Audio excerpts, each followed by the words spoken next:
Peace, blessings, and love. All praises to the Most High, which all praises, honor, and glory is due. I'm here in Battleboro, North Carolina, delivering. I just delivered like 17,000 pounds of pork from. That came from. Where the hell did I come from? Oh yeah, Illinois, over in the Chicago area. But yeah, so yeah, I'm back. I'm back on the reefer game, man. I'm glad to be back in the reefer business, man.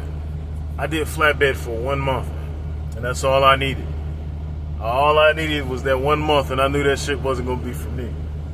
So, fuck that, man. That shit was, whew. Fuck that.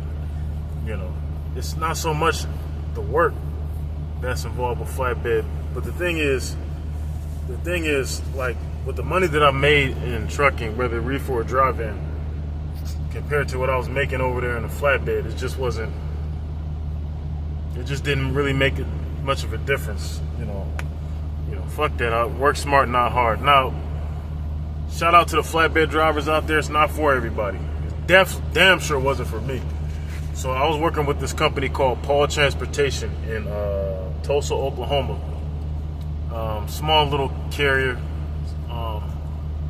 They're not huge, but they're definitely not. They're not that small, but they're a smaller carrier.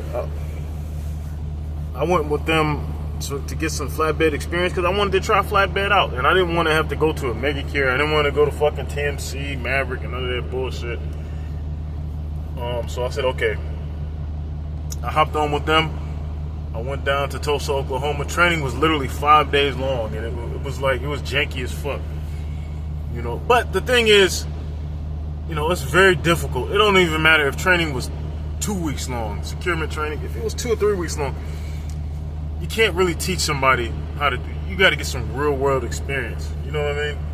But the guy who's very knowledgeable, the trainer, he's very knowledgeable. He knows his stuff.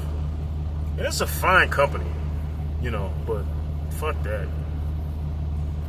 Fuck that. I wasn't gonna do the lease purchase. They tried to get me to do that shit. I said no, thank you. No fucking thank you. Then they offered me, I was making 50 cents a mile. But see, the plan was, I was only gonna work there like 3 to 6 months just to get enough experience before I can go to my next venture. Because I had another company that said, hey, you need some experience. So, you know, I said, okay, I'm gonna go down here and get this flatbed training, get some experience, then I was gonna stroke it. Either way, I wasn't staying with the motherfucker. Fuck that.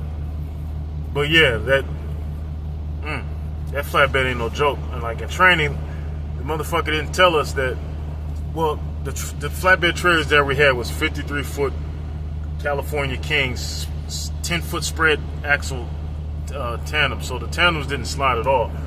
So, like, you had to know exactly where to load certain things on a flatbed. It was like, hey, man, where do you want this loaded? I'm like, I don't fucking know. I'm green. I'm green as fuck, man. Just put that bitch on there, man. Put that bitch on there, man. Put the heavy weight towards the front, and the lighter shit towards the back. So one time I went, and the shit was, you could only have like 20,000 pounds on those spread axles in the back. I had 28,000 pounds on that bitch. So I had to strap it, tarp it, and all of that shit, secure it, tarp it, and then I had to go back, unsecure it, untarp it, and then strap and secure it, tarp that bitch again. Granted, I think I was in like somewhere in Oklahoma or maybe Texas somewhere, and it was like fucking 100-something degrees out that bitch, man. Fuck that. So the second time I went back, that shit was even worse. I'm like, man, fuck that. I just avoided the weigh scales and I rode dirty all the way to my fucking destination. I think I went to upstate New York or some shit. I don't even remember. But that shit was trash. That shit was trash. Then that shit happened again. And I rode dirty again, right across the motherfucker. Fuck that. I'm like, man, fuck that. Too much of a learning curve, man. You know.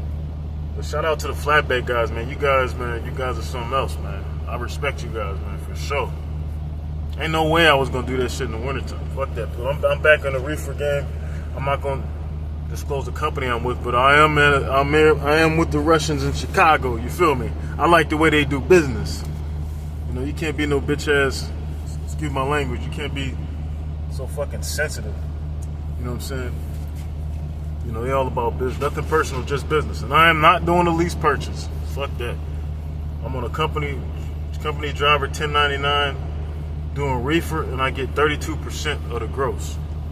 You know, so this is really my first week with these cats, man. They flew me out straight from Tulsa when I turned into truck with Paul Transportation. It was like, oh, we give you ticket, you come to Chicago, do your drug test, and the next day the results come back. So I'm like, hell yeah. So that's what happened. I went out there, took a drug test, but then it was the fucking weekend, and when I went to the place, it was closed. So I had to spend a weekend in Chicago, outside of Chicago, the suburb outside of Chicago. You know, it was cool. It was cool though. Yeah, so yeah, this is good, man. So I'm on a reefer game. Like my first load, this load I delivered, it went from like the Chicago area, Rochelle, Illinois to Battleboro, North Carolina. 17,000 pounds of pork. They paid $2,300, and I got 32% of that. So that was pretty dope. So you know, it is what it is, man. We're gonna keep a close eye on these motherfuckers, man. Keep my foot on their necks, man. But back in the reefer game. So peace, blessings, and love. Y'all be safe out there, drivers. Peace.